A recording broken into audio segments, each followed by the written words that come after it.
Good morning, Vietnam.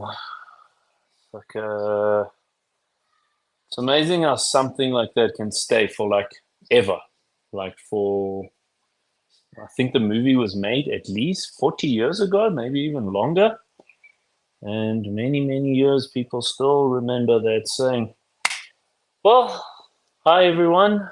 Welcome to another episode of the Epic Show. As we're getting the show off the ground, I see that over the last month we've managed to get in 100 subscribers. We've got some good viewing time, so we're doing something right. And on that note, I just want to introduce a friend of mine. Do we call you Council or do we just go with Francis?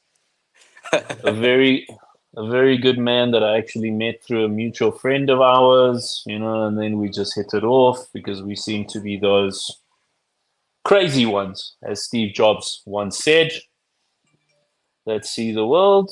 And yeah, Francis, what's happening? How's life with your move from South Africa to Denmark to be a tax lawyer on the continent where you must make sure that you pay your taxes? Hi, man. Thank you so much for having me today. It's really awesome to see what you're doing, to see all the great things that you're doing, and also, to catch up with you during the epic show, and also to see that you're looking well, you're looking great, Looking and healthier, the African looking sun. healthy. Yeah, I see. That's awesome, and I'm doing really well, thank you. It's been about six months. I've been Yeah, down here in Denmark. It's been a up very there, big change. up there, Up, up there. up there in Denmark is up, Denmark. up there. Yeah, Up here in Denmark, it's yeah, been a big change, of course. From a work perspective and also from a life perspective. The different weather, different conditions, and also different cultures and different ways of doing work and doing business, which is something that I mean I've really embraced it and really I'll say enjoyed it. So I'm just having 2 more months in my current yeah. stint in Denmark, and then I'll be moving to the US, to Princeton, New Jersey, Beautiful, to beautiful. do a short term assignment there for the next 8 months from May. So I'm also quite settling down in Denmark, doing some work here, but also preparing to move to the US as well, which is something that's exciting. Yeah, so it sounds like you're a man on a mission around the world. And especially in your field, you are you're definitely getting a lot of training, especially in Europe. Yep, Europe absolutely. is the continent of Texas. I lived there about 6 months Yeah, a year, 6 months. I live in South Africa. No matter what anybody says to me about, oh, why do you always go back to South Africa? Because the standard of living in South Africa is just untouchable. yeah, I have traveled the world. I have had €4 coffees in mm, Paris mm, and 20 Rand, which is €1 coffees in South Africa, which yeah, even turned out to taste better. You know, absolutely. it's this whole thing where, there's just this facade around Europe is just got it all together. Yeah, Everything works, everything functions, everything is great.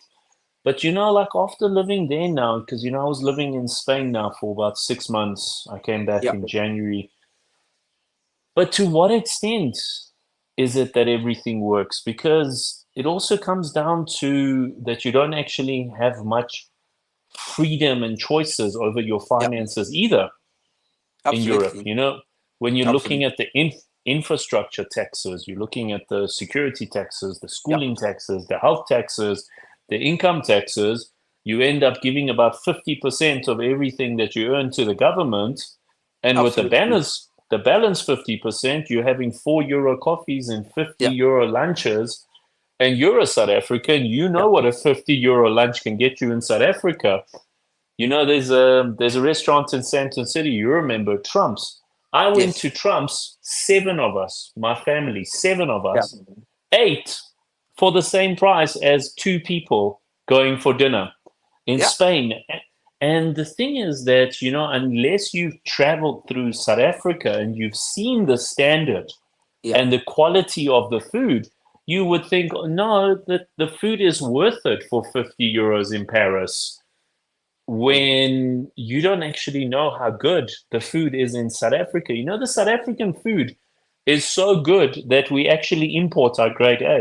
You know Yeah. this. We Yeah. we export, Absolutely. export.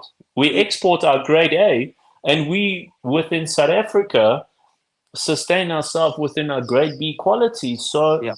you know, there's always that question that always goes through my mind. And you know, a lot of people that don't have knowledge on it, they say, no, Europe is phenomenal because Yeah. schooling is free and healthcare is free and infrastructure is free, but it's not free. You're Yeah. paying 50% of all that you earn towards it every single month. It's actually forced upon you compared to the African somewhat mannerism. So, Yeah. you know, it's always this like debate that always crosses my mind to what extent, because you see, you've got the opposite side of the scale where in Africa, then nothing works. Yeah. Everyone gets away with this whole tax thing, Mm. but then nothing works. And everybody's got into a point where the response is, well, why should I pay taxes? Because the government ends up stealing it. So Absolutely. there has to be some governance in the middle of, Yeah. in South Africa, there is no actual public infrastructure. In Yeah. Europe, it's excessive Yeah. public infrastructure.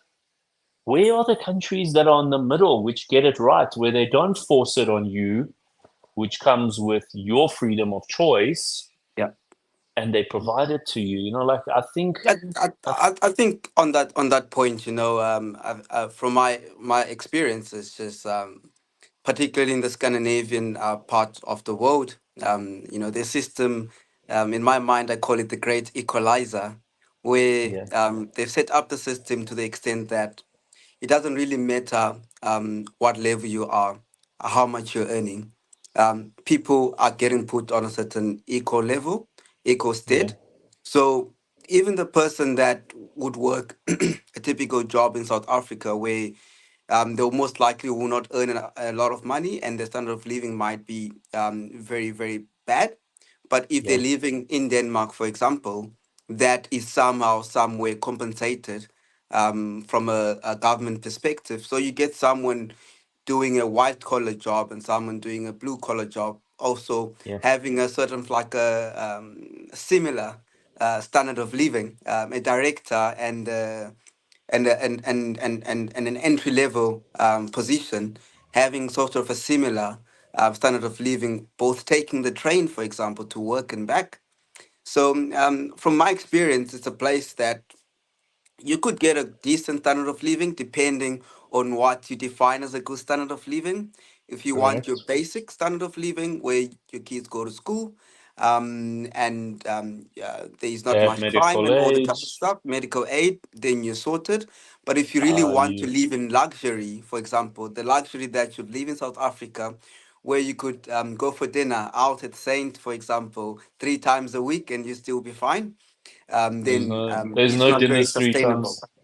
No, there's no Exactly. dinners 3 times a week in Europe. You know, but you also said one very, very important word there, which was I see my brother joining, I'm letting him in. You know, you touched on one very beautiful word there. The equalizer of the crime. You see, that is, and I had a chat with a very, very wealthy friend of mine recently, and this guy's a multi-billionaire. They've sold their businesses now, which, you know, they're getting like a massive lump sum and something like $1 million a month over the next like Yeah. 5 years. And he Mm. said to me, Bud, he's also that he's traveled the world and he's seen the entire world. And he Yeah. said, you cannot live as luxuriously as we do in South Africa. Mm. Mm. And the only actual thing you need in South Africa is just security. If you Yeah. manage to have your own security within the state of South Africa and not rely on the state, Yeah. you can't get this standard of luxury anywhere in the world, like you said. But then you also touched on something which goes into a deeper philosophical level. What is a good standard of living? Because Yeah. certain people think of a two-bedroom house with one car and walking around, let's say, Denmark on those Yeah, beautiful streets and statues and gardens. That is a phenomenal standard of living. But then certain people do want the villa and the exactly, Ferrari and the exactly. Louis Vuitton clothing and things like that. So it all essentially comes down to the person and what it is that they find that they willing to consider Absolutely. their their standard. And I must just say to the viewers, this is probably the most serious business chat we've had on the show. Just because Francis is wearing a suit, and I see Reza now joined us. He's wearing a nice collar as well. Reza, that's Francis. Francis is a tax lawyer who recently moved from South Africa to Denmark, and he will be going to the US within 2 months to Princeton to handle taxes and tax law on that side of the world. And I think that's about all that you missed. The rest was all our philosophical chats of you have to pay taxes in Europe, but you don't have a say around what you get with it. And then in South Africa, you can get away with your taxes and you can live a luxurious life, but you don't have any safety and security. So you're pretty much up to speed with that. Wow, that goes back to what you were saying. Everybody perceives and interprets information differently. So Yeah, your version of security and safety is very different from someone else's version, and the standard of living for other people completely different. yeah. So yeah, no, Francis, hi, how you doing? How's Denmark Now treating I'm good. Now Denmark is treating me well. you? I mean, I the last time I saw you was at Saint a few months, or sometime I think in August or something like that. Yeah, it was definitely last year. Definitely Yeah, last year. Yeah, absolutely, yeah. absolutely. Maybe I should Francis, I That should. was that was the old him though, because remember everyone January does New Year, New Me. So that was old Reza. There's a new Reza now. no, no, it's That's fine. fantastic to hear. I'm So pretty maybe sure. I can touch on one thing as well. So now, Yeah, so what I'm currently doing, actually, interestingly, the last 8 months, I haven't been focusing on tax. I've been focusing on data privacy, which has been a whole completely ooh, that's a whole new. nother Pandora's box. Yeah, Exactly. So I've been doing a lot of data privacy, particularly for Northwest Europe, in the yeah, pharmaceutical space, which is something that was completely new. It's like entering in a new field and having some level of responsibility that you need to take care of. So that's been really amazing, and I've really, really been learning a lot from that perspective. And then, when I moved to Princeton, then I go into corporate governance and pricing strategy from a pharmaceutical perspective as well, and also working on some taxes on that side as well, a little bit. So I think I've put a little amazing. bit of a spin into my career to really explore, to have a very diverse range of experience and not just focus on one thing, which was a very big risky move that I did take.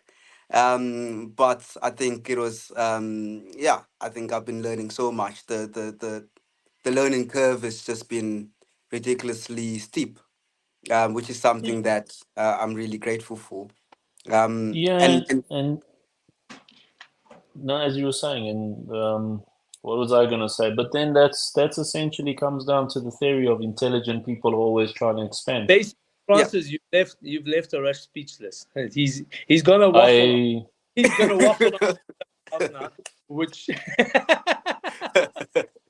no, you, I'm. you've I left him. find my, I find myself a lot more speechless than I used to be when I was younger. Because when I was younger, I used to think I know everything, but this year I'm just like, I really don't know anything anymore. I'm Oh, actually become like I do these shows to actually learn as well at the same time. So that's a yeah, sign of growth. That's a sign of growth, I say. yeah, That's a absolutely. definitely.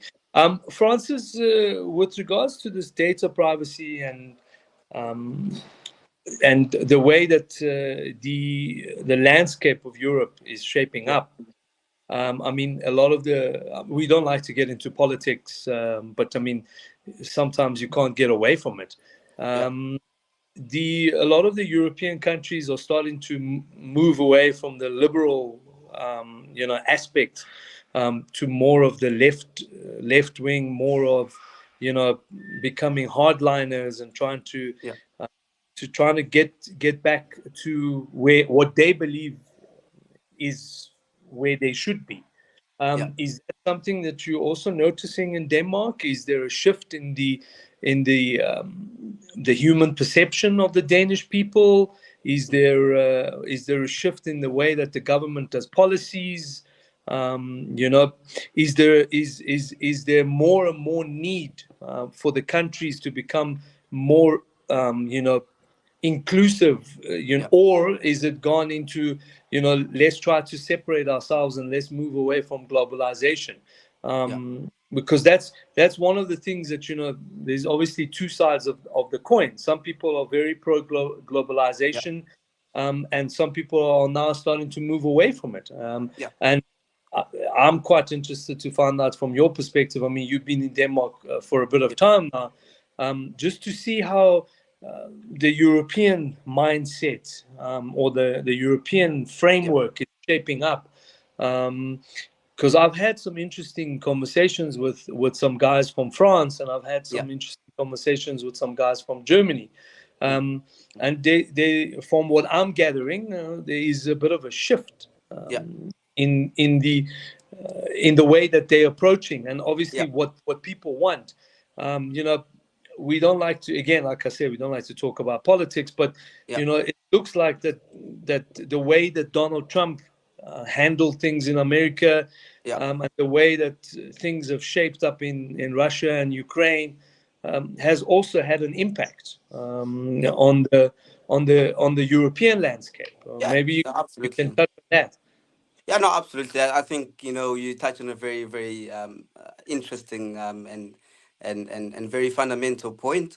Something that I've discussed with a few people, and I've also really personally reflected on it. I think it's a paradoxy, in the sense that there is a paradox in play here. A paradoxy of conserving the continent, Europe, and shifting it away from like extensive globalization, which would include having more people come in from an immigration perspective, Mm, trying a lot of the far right would call it retaining the European way of doing things and not getting that diluted or changed. yeah. That is one part of the side, and then the other side where the paradox comes in is Europe finds itself in a space where they are in need of skills. They are in need of populations that is economically active, and this is because of how the systems are structured. If you look at a lot of countries, the systems are heavily structured from a government perspective, where a lot of I would say a lot of the social advantages that they have, as compared to a third world country when it comes to transport infrastructure, free education, healthcare. All that infrastructure needs to be sustained somewhere, somehow. And how does it get sustained? It gets sustained by economically active people that get to contribute to the system through working and paying their fair share of taxes. But on the other side, as we speak on the hard side, you get a very big population of people that are no longer economically active, and they need to be supported by the economically active people. So you have the right side arguing that we need to conserve Europe, we need to conserve the way things are done in Europe, and by doing that, we need to limit immigration and the amount of people that are coming in.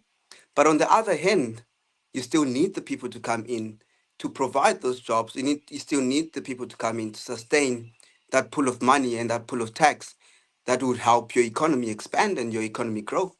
And so Mm, you get yourself in a dilemma where either the left or the right, where there is not really any, I think, current sustainable solution, if I can say, mm, whether you can be pro-immigration, you know, sometimes there's terms like illegal immigration that they throw in a lot, and actual immigration. But at the end of it, on the ground, it doesn't really matter.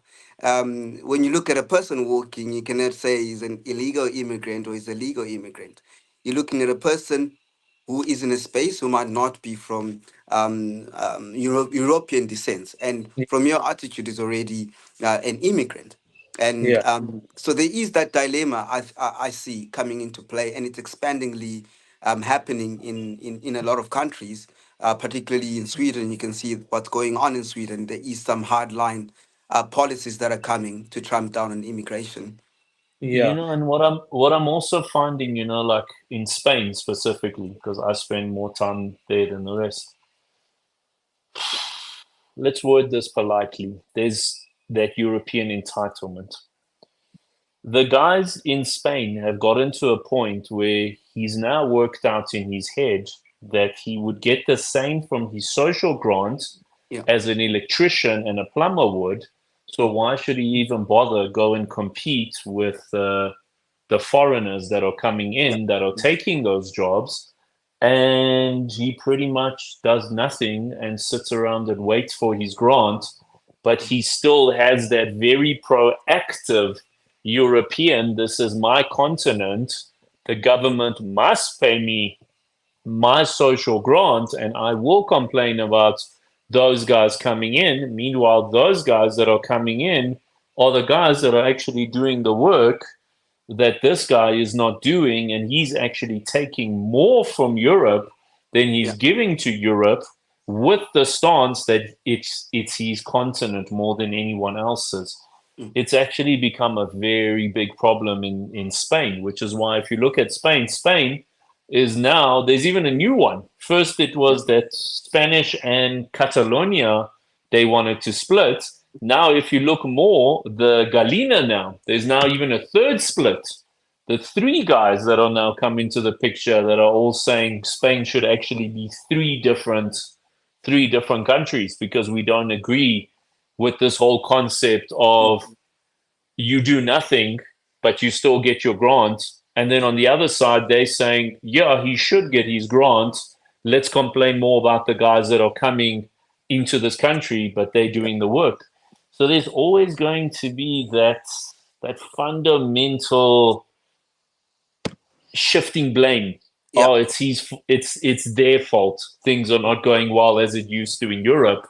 But things have never gone well in Europe since Yugoslavia, since before Mm. that, since the Nazis, since things have never gone well in Europe. Europe has always had problems, Yeah. but they've always looked to externalize their problems and say, no, we're European. We should all come together as a state.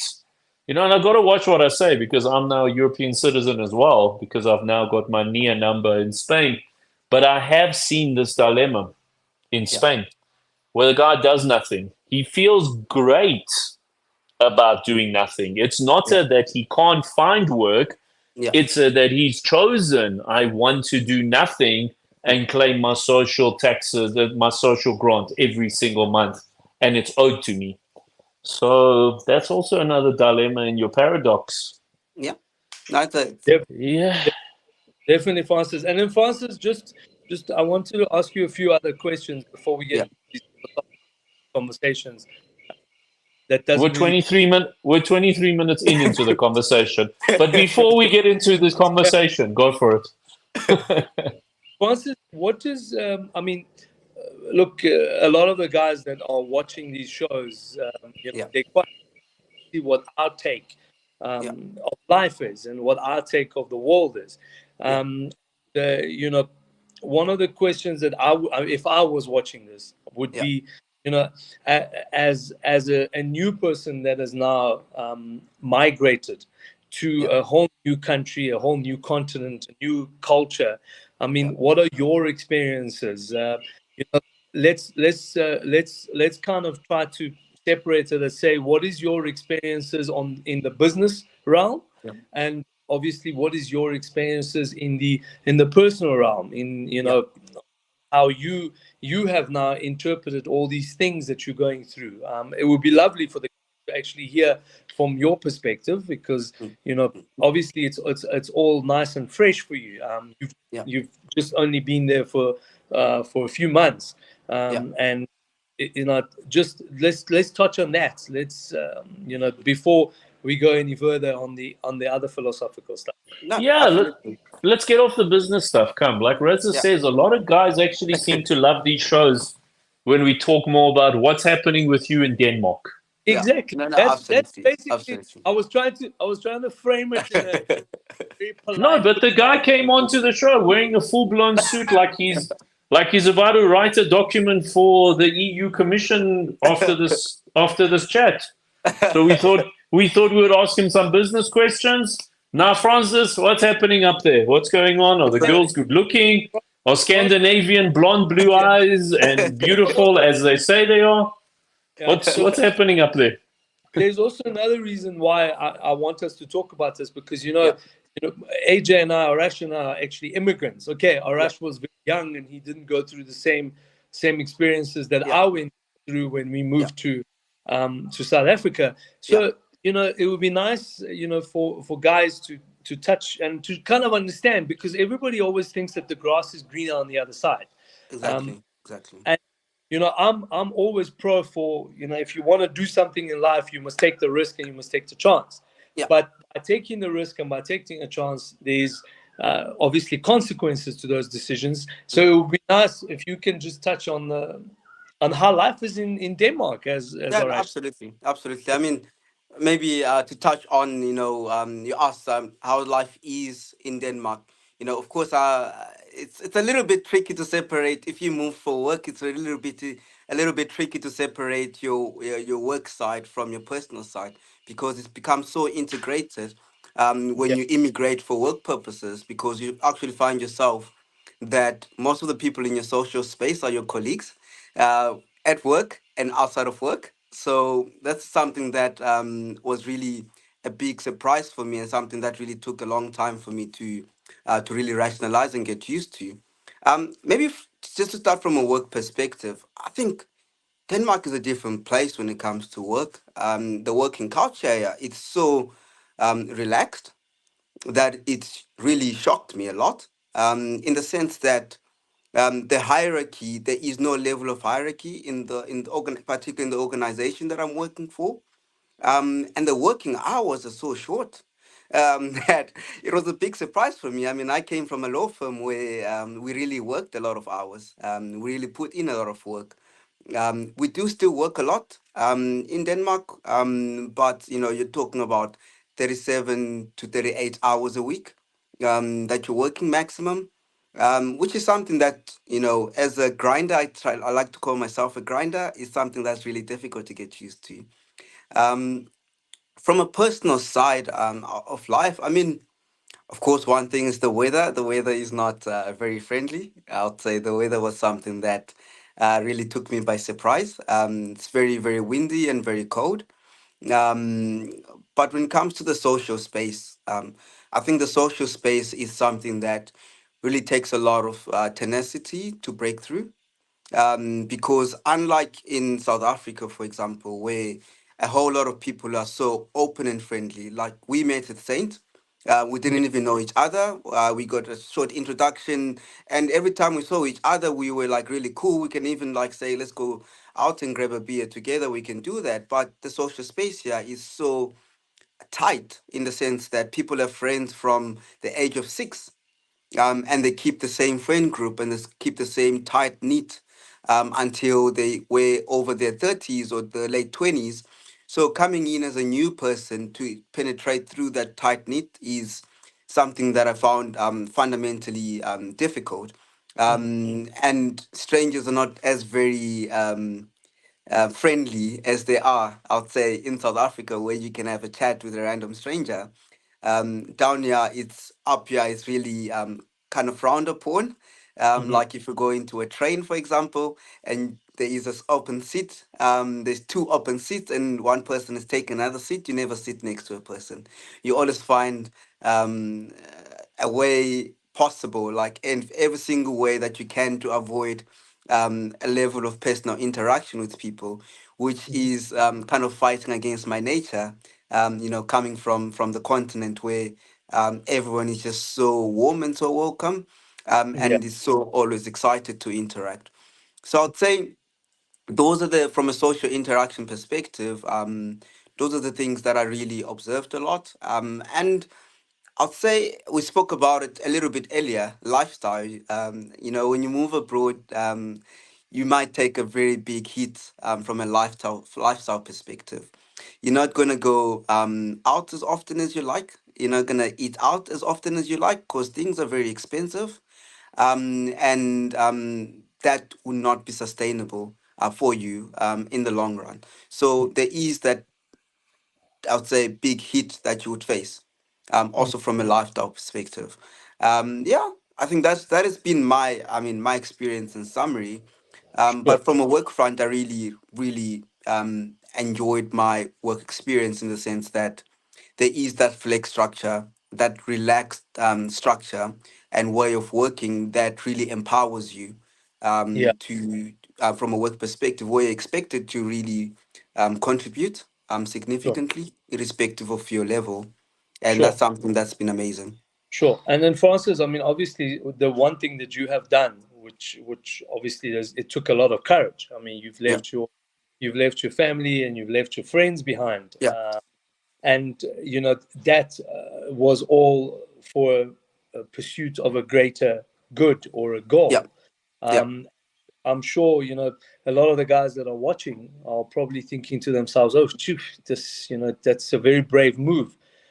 yeah, Maybe you can touch on that and just bring some more light into the psyche that yeah. make you decide that that's it. This is my goal. My Yeah. goal is greater Yeah, than no, I mean, it's a very good question. I mean, yeah, if I think about it, I think I've had the privilege to be really much exposed in the space of leadership, and to have that vision ingrained in me, in the vision of one day becoming a significant leader. Both from, it might be from a political side, from a government side, or it might be from a international organization side, but with a core focus on the African continent, because that's where my passion really lies, not specifically to a country, but to the whole continent, and to make my difference there. And one of my key motivations for moving and for taking this opportunity that I received, which allowed me to which actually allows me to travel around the world on assignment in different countries and getting that different exposure, is to provide good solutions in the future, to be in a good position, to be a change maker, to be in a good position in the future, to really make a difference. You need to be exposed to how things are in the world.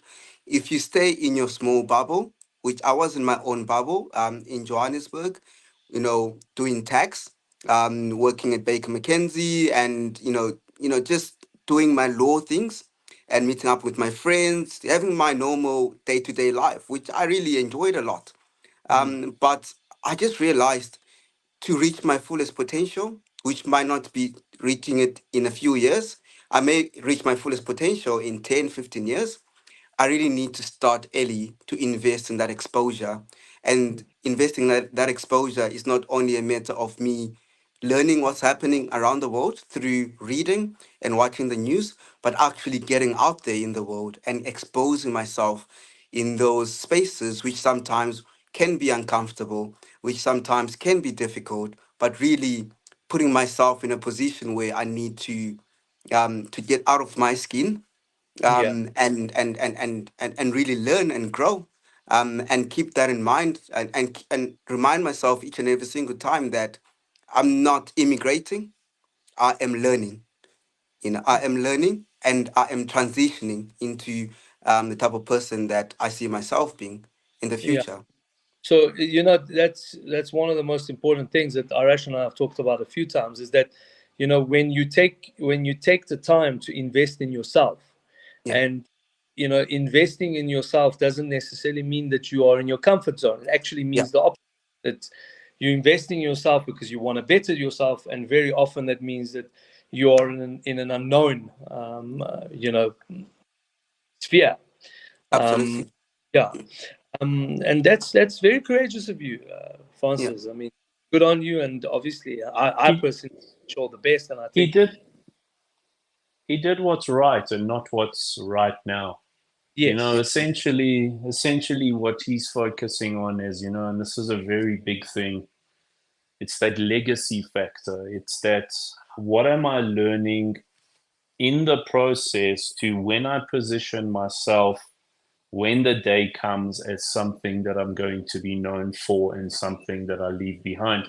And a lot of people don't believe in the long term for that, and I think maybe it's the social media era or maybe the new generation where they think their legacy is that overnight success, where it is that quick little fame and publicity that they get rather than that long, tedious process.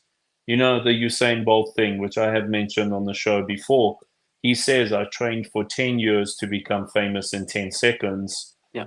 It's you get a lot of people that don't see the 10 years. They believe the legacy is the 10 seconds, where the Exactly. legacy is actually the 10 years to get you to who you need Yeah. to be the person to do the things you need to do to be known for.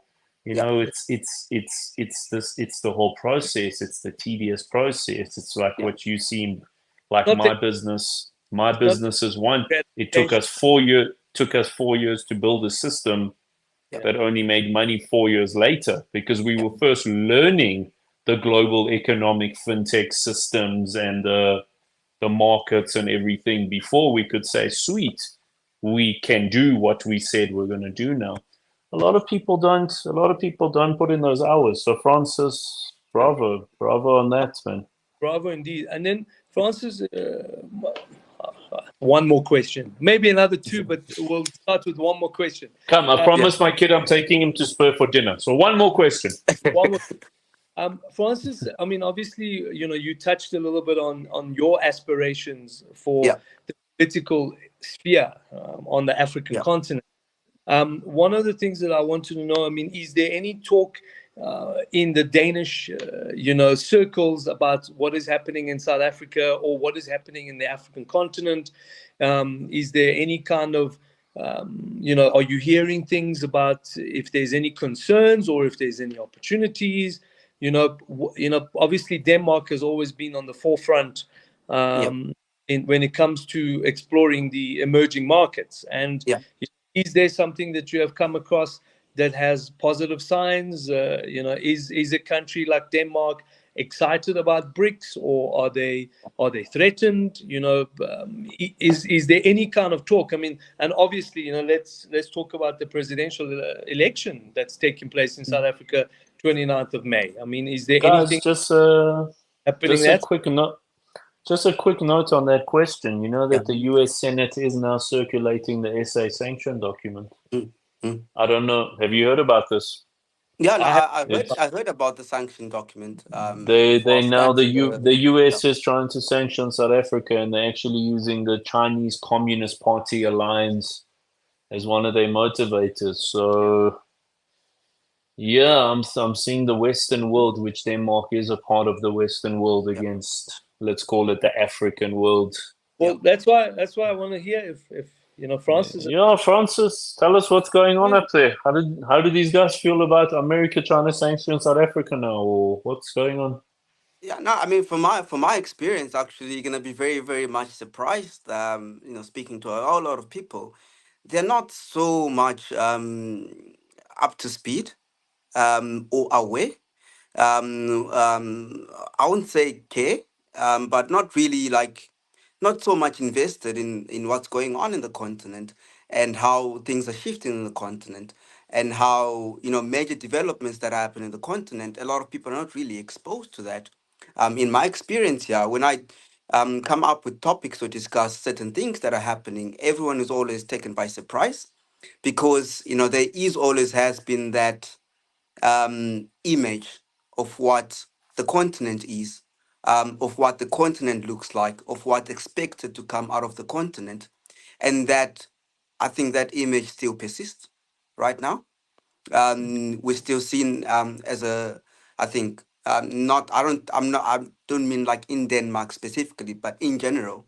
I think from my experience, we're still seen as a continent that follows instead of the continent that leads, as a continent that waits for help, not as a continent that brings something to the table.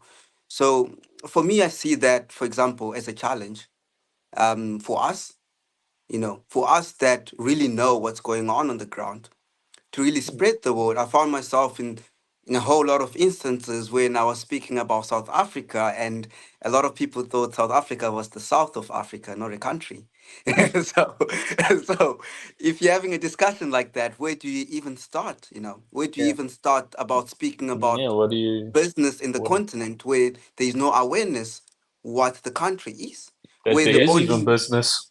Exactly, where the only awareness that people might have is the crime rate, for example, in the continent, where the awareness is only on the dark things that are going on the continent, and there's no shine or light On on the the actual good things. continent Exactly, that always needs the UN food drops. That's pretty much exactly, what we're exactly, perceived. exactly. So, But you know and one thing. Sorry, man, you were yeah, saying, yeah. I'm gonna tell yeah, you no, no. after. And my perception of it is, that's why I think personally on my side, I've taken up that cross. I call it a cross, that burden, to really shine the light, in whatever space I find myself in.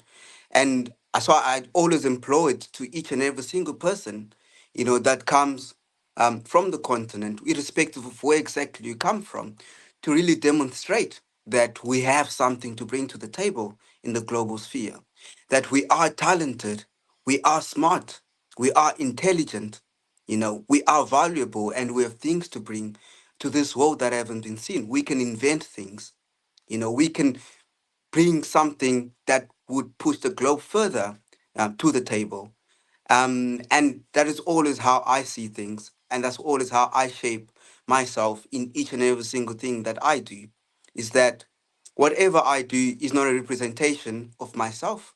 It's a representation of us, of all of us. Of what you stand for.